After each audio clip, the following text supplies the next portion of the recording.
la crise sanitaire mondiale que l'on vit a créé une rupture, notamment pour notre génération en Occident, qui n'a connu ni guerre ni maladie. Cette génération, c'est aussi celle qui se pose des questions sur comment mieux vivre, retrouver du sens, comment ne pas répéter les mêmes erreurs encore et encore. Cette fracture entre monde d'avant et monde d'après, qui se construit aujourd'hui dans nos imaginaires, c'est celle-là que nous voulons explorer. Avec toujours cette conviction, il a toujours existé dans cette fameuse France des territoires des initiatives qui ont défriché de nouvelles manières d'être, d'avoir et de faire. Nous vous proposons de les rencontrer. Bienvenue dans Hyperlien, le monde d'après est déjà là.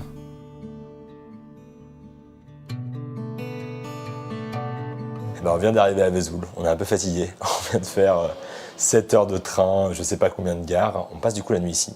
Et demain matin, on va à Luxeuil-les-Bains et on va être accueilli par Norbert du Fab Lab des Trois Lapins. Et dans cet épisode, nous allons particulièrement explorer la manière dont le Fab Lab des Trois Lapins a fonctionné pendant la crise de la Covid-19, notamment avec la fabrication de visières grâce à des imprimantes 3D. Salut, check des fous du coup. Bienvenue au Terrier. Enchanté, ravi d'être là. Malgré le Covid. Du coup, tu vas nous faire une petite visite? Allez. Ça, ce bâtiment, à la base, c'est quoi? C'est une école maternelle. Ah, très bien. Donc on avait des petits WC qui étaient hauts comme ça, plein partout. Et on est vraiment dans une zone rurale ici. Ouais. On n'a rien, Ouais. ok. Et donc il faut qu'on fasse tout. Ouais. Et il faut qu'on fasse tout en un seul lieu. Parce qu'il n'y a pas la densité de population, il n'y a pas la densité de compétences pour se dire on va avoir un centre de coworking, on va avoir un Fab Lab, on va avoir un Media Lab, on va avoir... Non. Moi je suis arrivé ici il y a plus de 30 ans, il devait y avoir 12-13 000 habitants. On est à 6 500. Ah ouais. Les entreprises sont tombées. On est vraiment sur une zone qui a souffert. Ouais. Les jeunes qui font des études se barrent. Ouais, c'est bien. Donc ça va pas, quoi. Il fallait qu'on fasse quelque chose, donc on a lancé ça. Et maintenant, il y a des gens qui commencent à vouloir revenir habiter ici parce que la ville y en a marre, parce que la famille est là, parce qu'il y a les parents, parce qu'on veut une qualité de vie, parce que l'écologie commence à compter. Mais les gens ne peuvent pas revenir de but en blanc comme ça sans avoir un environnement technologique minimum pour développer leur projet, pour continuer à bosser. Et ça sert aussi à ça, si tu veux. On est un peu ce qu'était le forgeron au 19e siècle. Voilà. Tu viens faire réparer, c'est un lien social en même temps, c'est un moyen de faire autre chose sur nos territoires et puis de vivre ensemble, quoi. Tu me diras un petit peu les différents outils et un peu en rapide, quoi. L'imprimante 3D, tu vois, la modélisation, la programmation, des conflits de chaud, là le coin électronique. Arduino sont des petites cartes électroniques, on a des petits robots, un traceur. Service de visio, là on l'a un peu rangé pour l'instant. On a fait un répar café en visio, une cellule d'upcycling de meubles, la plus grosse fraiseuse pour les formations et pour le coworking. La découpeuse laser, et notre stock d'ordi, un banc de sérigraphie 6 couleurs, chaîne YouTube, la flasheuse, inclusion numérique, les fours de séchage, la presse pour faire des t-shirts, pour faire des mugs. Et vous avez des machines à coudre, une brodeuse. Studio vidéo, le fond vert on n'en avait pas besoin pour l'instant, un poulailler connecté. Mais non. Si. Vas-y, mais attends. Les poules elles se lèvent à 6h du matin. On fait tout un peu et on fait tout en mélangeant les choses. Du coup, récemment, il s'est passé quoi aux Trois Lapins? Il s'est passé comme partout le Covid, quoi. On se l'est pris dans le museau au mois de fin février. Tout de suite avec Loïc, on s'est dit qu'est-ce qu'on peut faire là-dessus, très clairement. Qu'est-ce qu'on sait faire déjà? On va pas essayer de faire les beaux, quoi. Ce qu'on sait faire, nous, c'est fabriquer.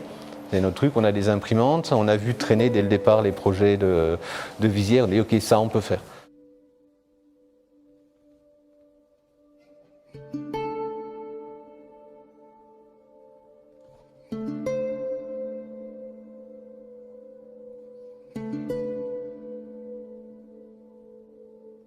Donc voilà, tout commence par l'imprimante 3D. On imprime nos visières et ensuite elle partait en désinfection. On avait installé un labo dans le fond avec une salle dédiée, c'est Océane qui s'occupait de ça.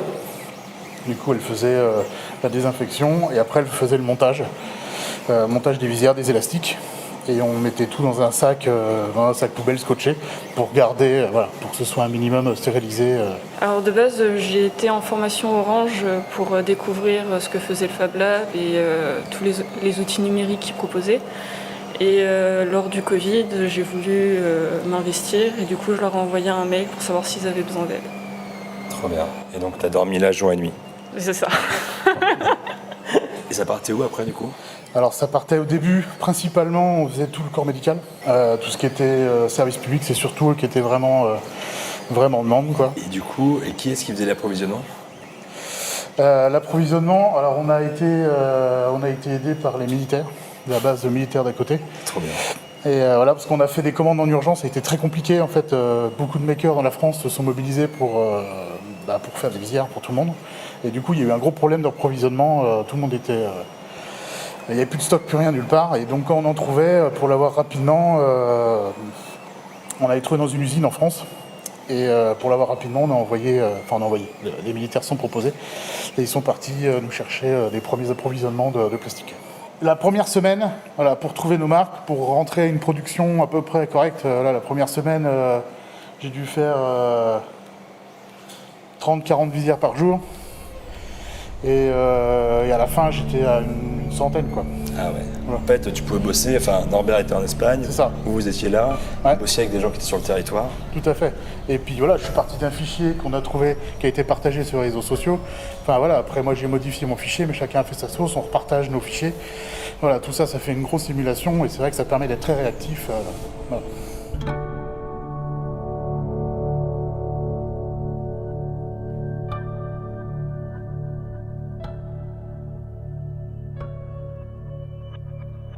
Moi, je les appelais les doudingues. Hein.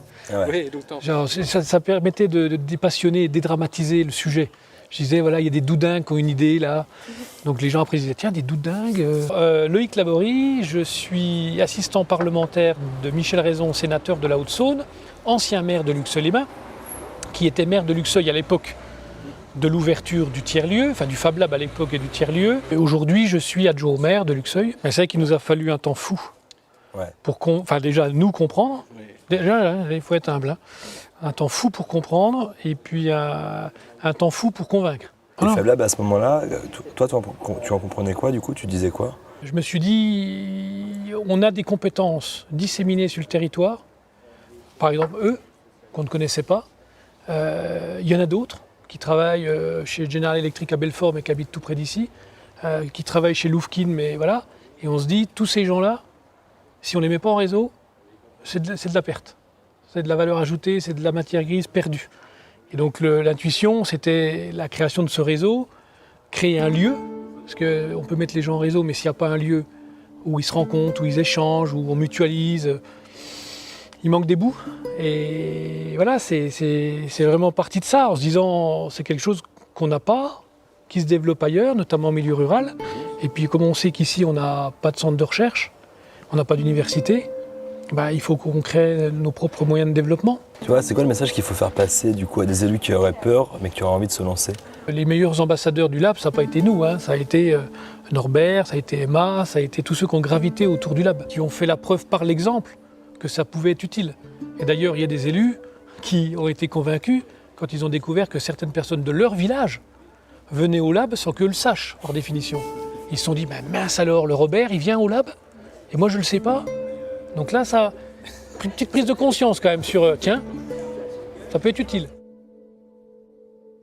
Stéphane est agriculteur dans une ferme implantée dans la commune. Il a découvert le Fab Lab récemment alors qu'il rencontrait un souci sur une de ses machines. Stéphane Menigo, donc voilà, je suis installé, je suis revenu reprendre la ferme de mes parents il y a une dizaine d'années. On a des vaches pour faire du lait et on transforme une partie de notre lait en fromage sur la structure. Voilà. Donc on transforme à peu près un tiers de notre lait en fromage, y compris du master et d'autres productions. On bricole énormément la ferme, donc on fait toujours, alors on a, depuis tout petit, moi, on m'a mis une clé de 10 dans les mains et puis on m'a appris à démonter les tracteurs et puis à les remonter en gros. Donc tant que c'était dans la mécanique qui était assez générale, c'est facile.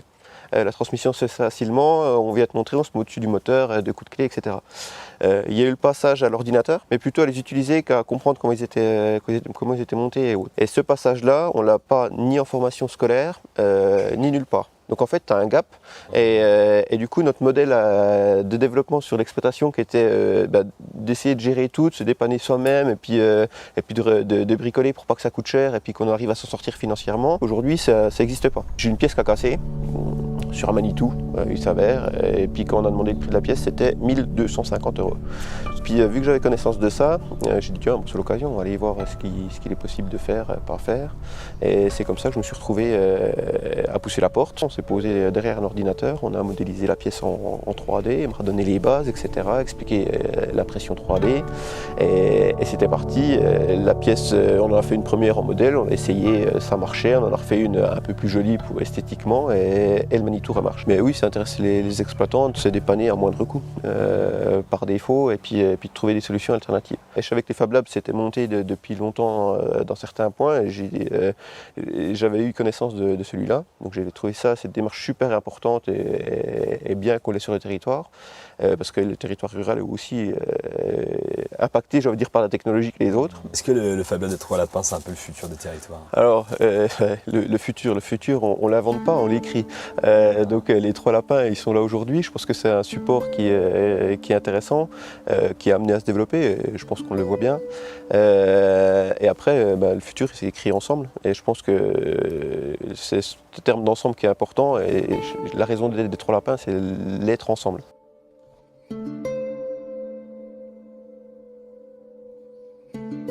Si le Fab Lab est soutenu localement par la commune de Luxeuil-les-Bains, il est aussi soutenu au niveau régional. Pour nous en parler, Bruno Louis et Jean-Christophe ont fait les déplacements depuis Dijon.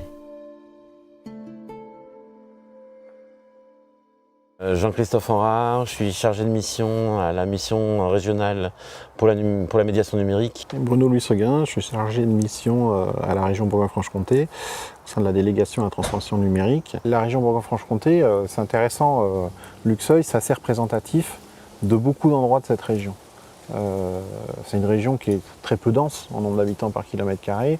Il y a deux gros pôles urbains, la capitale régionale, c'est une ville qui fait 155 000 habitants, 300 000 à peine, avec la grande couronne autour. Et une fois qu'on est sorti de cet axe-là, qui va de Belfort, Besançon, Dijon, Beaune, Mâcon, tout le reste, les gens se plaisent avec les termes de diagonale du vide, mais on est un peu là-dedans, quoi. Ça, c'est la réalité de ce territoire.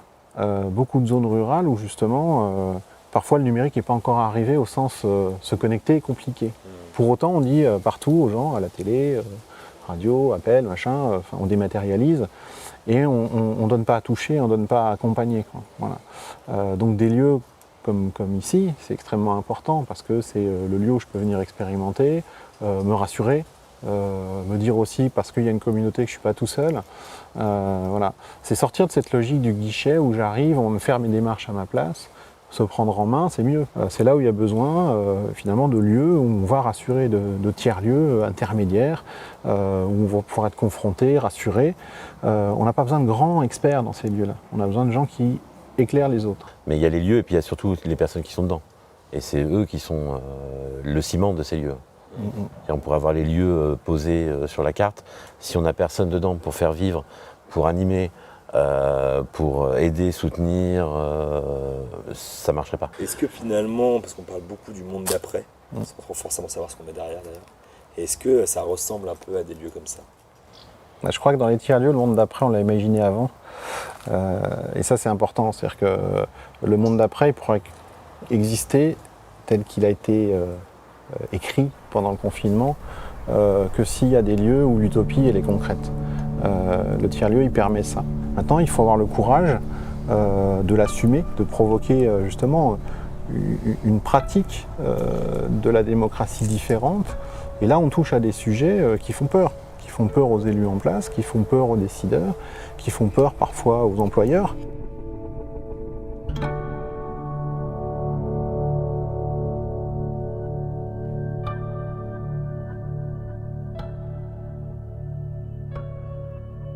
Voilà, je suis Frédéric Burgard, je suis maire de Luxeuil-les-Bains, je suis également conseiller départemental du canton, plutôt investi dans la vie politique, la vie publique luxeuienne et du département depuis une grosse vingtaine d'années. Comment, même quand vous le percevez, vous en tant qu'habitant, par exemple, le Fab Lab? Pour nous, c'est une opportunité de développement pour un territoire rural. C'est une occasion d'émulation, d'agitation intellectuelle aussi à un endroit même. Et on manque beaucoup de ça, c'est-à-dire que les territoires ruraux ont cette image de ne pas avoir beaucoup de compétences, de personnes qui sont porteuses de qualifications, de cadres supérieurs. Mais en réalité c'est faux, on a des gens qui ont tout un tas de choses à partager, on a des compétences à développer. Luxeuil était le pays de Luxeuil très industriel, donc on a des gens qui sont vraiment en possession de savoir-faire très précieux, qui parfois, et souvent d'ailleurs, ne le partagent pas. Donc le Fab Lab est aussi un endroit vraiment d'émulation intellectuelle où on partage des pratiques. Et tout devient possible, tout d'un coup un prototype ou alors un partenariat totalement improbable qui nous permet de nous engouffrer dans une filière de production qui était totalement inattendue. C'est vraiment un endroit qui permet une totale inventivité et qui arrive à compenser un petit peu cette image un peu de quartier ralenti. Enfin, aujourd'hui, si on veut agiter les choses dans le domaine du développement économique et notamment encore plus dans les territoires ruraux, c'est plus compliqué. C'est important de s'engouffrer, de donner confiance à ces acteurs-là. Maintenant, je crois qu'on doit tous prendre conscience, certains ont un peu de difficulté dans ce sens-là, mais qu'il est complètement inutile, il est même dangereux de concentrer tout dans les grandes métropoles avec tous les problèmes d'assainissement, de stationnement, de pollution, de traitement de l'eau, enfin j'en passe et des meilleurs, qui rendent très compliqué, très perturbant pour la nature aussi cette concentration de population dans des grandes métropoles, alors que nous on a des territoires ruraux qui, grâce à ce genre d'opportunités, peuvent procurer des opportunités d'installation, de développement, de création d'entreprises. Et le Fab Lab est aussi une forme de poupinière d'entreprise pour pouvoir prouver qu'on trouve en milieu rural les conditions adéquates pour développer son activité. Et qu'il n'est pas nécessaire d'aller habiter à Paris, à Lyon, à Marseille, à Montpellier pour pouvoir bénéficier de ces opportunités. Le coup de projecteur reçu par le Fab Lab des Trois Lapins pendant la crise de la Covid-19 a mis en lumière ces lieux hybrides, véritables laboratoires d'expérimentation numérique et sociale qui essaiment partout sur les territoires. Contrairement aux idées reçues, un Fab Lab n'est pas une micro-usine, et ce pour une simple raison. À son centre, ce n'est pas la productivité que l'on retrouve, mais bien des gens. Des gens qui viennent essayer, apprendre, partager, transmettre et fabriquer. Comme le dit si bien Norbert, un Fab Lab, c'est un lieu qui met en lien, qui fait réseau et crée de la cohésion sur un territoire. Agriculteurs, retraités, jeunes décrocheurs, simples curieux, militaires, entrepreneurs, pharmaciens. Et si finalement le Fab Lab n'était pas qu'une fabrique numérique, mais aussi une fabrique de liens. À bientôt pour un nouvel épisode d'Hyperlien.